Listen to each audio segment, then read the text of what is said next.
I'm an 18-year-old young man, and throughout my life, my parents held exceedingly high expectations for me. They saw me as a representation of their status in society and aimed for me to excel in every aspect. From my earliest years, I felt the weight of their demands as they pushed me to achieve straight A's, win awards, join clubs, engage in sports, and participate in various volunteer activities. My life seemed to be meticulously planned from the moment I entered kindergarten. They insisted that I pursue a course I despised at a prestigious university of their choosing. Their motivation wasn't driven by my future success or financial stability.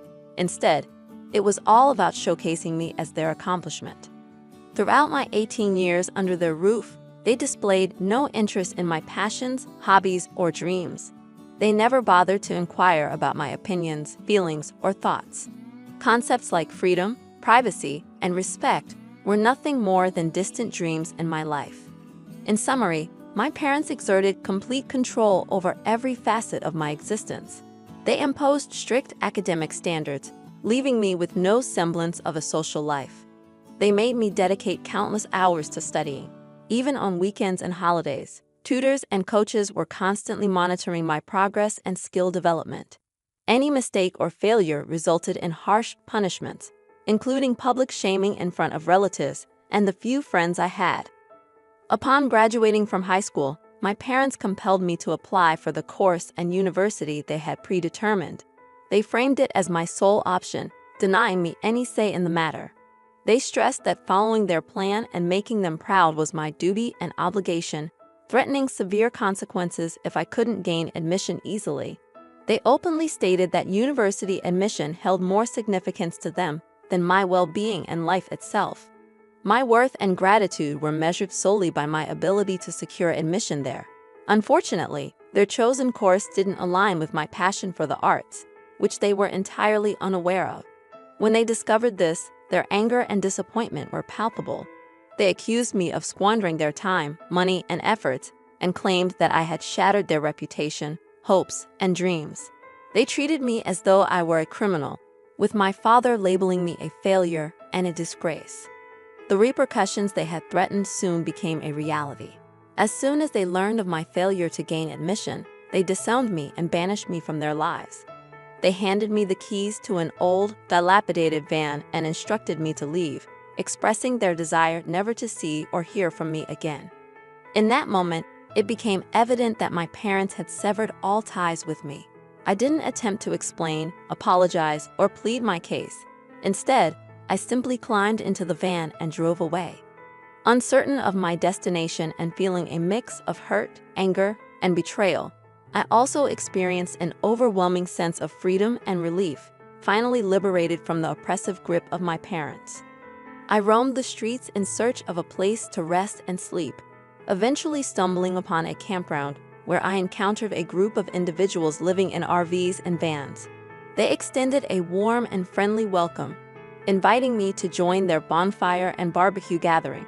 As we shared our stories, I confided in them with the unvarnished truth about my situation. In return, they offered empathy and shared their own experiences of leaving behind homes, jobs, or relationships for various reasons. Each had a unique story to tell, some fleeing from something, others chasing dreams, and a few simply seeking new horizons. Nevertheless, they all shared a common theme. They were living life on their own terms. Their acceptance and sense of value provided me with a newfound sense of belonging. Over the course of the next month, we stuck together, enjoying adventures and exploring the local area. We hiked, fished, swam, and indulged in games, all while engaging in lively conversations, laughter, songs, and dances. Together, we relished in food, drinks, relaxation, and mutual support. We also pooled our resources to tackle practical challenges like vehicle repairs, resource hunting, making plans, and ensuring our safety. Moreover, this newfound community helped me recognize the toxicity of my parents' behavior and encouraged me to pursue my interests and passions. They wholeheartedly supported my quest to find my own path and goals, inspiring me with their tales of overcoming adversity to achieve success. That month spent with them was truly transformative. However, during this period, my parents made no effort to reach out to me. The sole family member I had contact with was my grandmother. But my parents had cautioned me not to reveal my homeless situation to her, leading me to fabricate stories about my well-being. My grandmother had always held a special place in my heart, being the only family member to treat me with kindness and respect. She showed me affection, gave me compliments, and stood up for me against my parents' harsh and unreasonable methods of raising me. She valiantly defended me from their cruel criticisms and unjust punishments, providing solace during my times of distress. Despite residing apart from us, she financially supported my parents when they faced financial difficulties, frequently sending me money and supplies. She would call me at least once a week, and her spacious home always had a room set aside for me. She had urged me on multiple occasions to move in with her, and was well aware of my passions, offering unwavering encouragement and compliments for who I was. She never missed an opportunity to boost my confidence, acknowledging my intelligence, talents, and handsomeness. She recognized my potential and was willing to help me seize opportunities. Her love for me was unconditional, a stark contrast to my parents who would often deceive her about my health and misappropriate her money. They eagerly awaited her inheritance, planning their retirement around the belief that they would receive a substantial sum of money and property from her. Before expelling me from their lives, my father had issued a stern warning, insisting that I mustn't divulge anything to my grandmother, knowing full well that she would stand by my side. I chose to withhold the truth from my grandmother because I didn't want to burden her with the knowledge that my parents had disowned me. I didn't disclose the fact that they had forced me out of their house, providing me with an old van and cutting off all contact with me. I kept up this deception not only due to my father's threats, but also because I wanted to shield her from worry, knowing that she was elderly and frail. When my grandmother would call, I continued to lie about my well-being out of love for her. However, I realized that I couldn't deceive her indefinitely. After a month of living outside in the van and making new friends, I decided to come clean and share the truth with her. I mustered the courage to call her and confess everything that had transpired. By the end of our conversation, tears were streaming down my face, and my grandmother, too, was weeping. She did her best to console me and expressed her anger toward my parents, labeling them as heartless, selfish, ignorant, foolish, abusive, and neglectful. She immediately invited me to her home and insisted that I stay with her. Upon seeing me, she embraced me tightly, determined to care for and protect me. She even apologized for my parents' actions, but I was hesitant to impose on her by staying in her home. She wouldn't hear of it and wouldn't let me leave.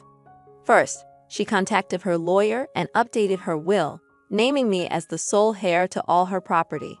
She then called my father and informed him that she had learned about everything, reading her will aloud to him. She declared that everything she owned belonged to me and admonished them for their terrible mistake and shameful behavior.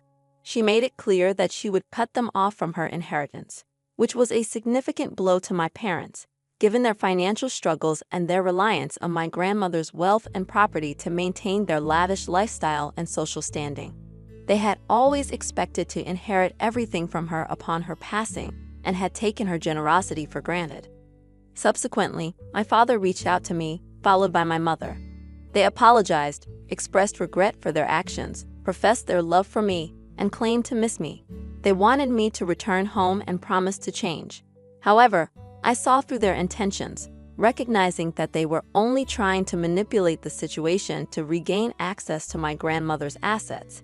In response, I laughed at their pleas and hung up the calls. I questioned whether I was being unreasonable for not granting my parents another chance. Despite my desire to continue my journey, my grandmother was opposed to it. She inquired about my academic aspirations and what I wanted to do with my life. My grandmother was well aware of my passion for art, so she suggested that I enroll in a community college in her locality. Despite my parents bombarding my phone with texts of apology, I hadn't made up my mind about forgiving them. My grandmother, however, made it clear that even if I chose to forgive them, she could never do the same for the harm they had caused me. 2 days ago, my mother sent me a photo of my father, claiming he was severely ill but refusing to go to the hospital unless I visited him. Both my grandmother and I sensed deceit in her message, but we decided to investigate. My grandmother, accompanied by her lawyer, planned to drive to my parents' home. If things went awry, she intended to intervene and rescue me. Following our plan, my grandmother visited my parents' home yesterday. Once inside, my mother snatched my phone, and my father locked me in a room. I had instructed my grandmother to wait for my signal, but when she didn't hear from me, she bravely approached the house with her lawyer. Faced with no other choice, my parents had to open the door. My grandmother stepped in, saving me from their clutches. While leaving, my parents attempted to defend themselves, but my grandmother silenced them with her resolve. She intends to take legal action against them. I've decided to cut them out of my life completely. I'm fortunate to have a grandmother like her by my side. Many people dealing with toxic parents have no escape, but I am grateful to have her support. I will take care of her. She's a precious gem. Hey, everyone, I'm contemplating something regarding my cheating fiancé, and I'm seeking your input on whether I'm in the right. Let me share my story with you so you can weigh in. Creating a throwaway account for obvious reasons. I'm a 26-year-old male who decided to propose to my girlfriend of 4 years, a 24-year-old woman. I popped the question 6 months ago, believing that marriage was the natural next step after our healthy 5-year relationship. I was financially stable and confident in my ability to provide for us. However, my perception of our relationship crumbled when I proposed. My girlfriend is incredibly social and active on social media. As I was taking pictures of her with the engagement ring, I noticed notifications from a guy popping up on her phone. Curious, I discreetly checked the messages and discovered that she was cheating on me. Based on their conversation, it was evident that she had been to his place multiple times, and he was eagerly anticipating her next visit. Although I'm not one to invade someone's privacy, I felt compelled to dig deeper. Considering her lack of tech-savvy skills, it was easy for me to access her laptop. She consistently used the same password for most of her accounts.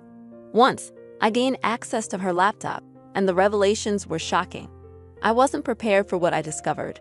My ex had been frequenting a local sex club, which had led to her making a multitude of new friends who had seemingly been more intimately involved with her than I had ever been. At the time of my investigation, she was engaged in conversations with about 7 men. From their exchanges, it was painfully clear that she had spent intimate moments with them. In many of these chats, she demeaned my performance in bed compared to theirs, claiming they were far superior. Reading those words shattered my heart. The person I had loved for the past 5 years had been cheating on me for the better part of 3 years. The weight of this realization hit me like a ton of bricks. I felt an overwhelming hatred for her, an emotion I couldn't adequately describe. I never thought I was capable of such intense feelings of loathing towards someone I had loved so deeply. I couldn't believe I was entertaining thoughts of harm towards someone I still cared for. That's when I decided on a course of action. I wanted to inflict mental and emotional distress upon her. Perhaps this makes me a morally questionable person, but I was determined to make her suffer the consequences of her actions. I contemplated my decision, slept on it, and ultimately committed to the plan. I pretended that everything was normal between us. I knew about her infidelity, but I didn't let on that I was aware of her cheating. I put on a facade, acting as if everything was fine. We both lied to each other, and I observed her with a fake smile whenever I saw her enthusiastically chatting on her phone, all the while wondering if she was betraying me again. It was torment living with her, but I believed that my revenge would be worthwhile. The plan was straightforward. I had no intention of marrying her. I allowed her to meticulously plan the wedding, knowing full well that it would be a solo affair since I had no intention of showing up. I accompanied her on trips to select wedding details, like flowers and decorations, though I had no intention of paying for anything. I even suggested that I would match her honeymoon expenses with whatever she spent on the wedding. She was delighted, naively unaware that she was racking up a significant bill. Her innocence brought a cynical smile to my face, even in the face of this elaborate revenge plan. I understood that my actions were cruel, but in my mind, I believed she deserved it. I continued to monitor her affairs, and unsurprisingly, she was still engaging in infidelity. Knowing this made it easier for me to witness her financial downfall over a wedding she would be attending alone. With our wedding just 2 days away, I found myself experiencing a touch of stage fright. I couldn't help but question if I would be considered a bad person if I followed through with my plan. After all, she was still cheating on me. Just 30 minutes ago, I confirmed that she was going to meet one of her partners at a bachelorette party. I had discussed my dilemma with my best man, and he believed that my actions were cruel when I could have simply broken up with her. Hello, everyone. I want to express my gratitude for your support and checking in on me. I didn't anticipate that you would appreciate my idea as much as you did. Your support means a lot to me. Now, onto the update you've been waiting for. I decided to go with the suggestion a few of you provided in my direct messages, which was to expose her as the cheater she was. And so, that's precisely what I did. I asked my best man to play a video containing all the screenshots of the chats I had gathered over the months. Along with those pictures, I included a brief explanatory message to ensure everyone understood that I would not be showing up for the wedding. I followed through with my revenge plan and told her that I would have an extended bachelor's party and return the night before the wedding. But we both knew I had no intention of returning. I didn't inform my family about this because my parents are close to her, and I didn't want her to find out. Only my best man was privy to my decision not to attend the wedding. As the wedding time approached, my phone was inundated with calls from both my parents and my cheating fiancé. She kept calling repeatedly until the calls abruptly stopped, presumably when the video was played in front of all the guests. Since then, I haven't received any calls from her, and my parents have tried to reach me once or twice, but I haven't answered. I'm reluctant to respond and be forced to explain why I kept my struggles hidden from them. I stayed in touch with my best man, who provided all the details about how the events unfolded. He described the humiliation she felt as the screenshots were displayed, revealing her sexting someone other than me. I had anticipated feeling a sense of satisfaction upon hearing the news, but the emotions I experienced far exceeded my expectations. Hello, everyone. The past 2 days have been quite intense. I finally returned home, which used to be the apartment we shared. The first thing that struck me was the absence of her belongings. It turned out she had moved out during these past 2 days. She left numerous voicemails on my phone, pleading for me to reconnect with her. In sum, she sounded angry that I had abruptly exited her life without offering any closure. Yet in the same messages, she would break down, begging for forgiveness for her betrayal. I recognized that her words were driven by her longing for the comfort of our relationship, but I couldn't bring myself to fall for her act again. I had devoted years to her, pouring my heart and soul into our relationship.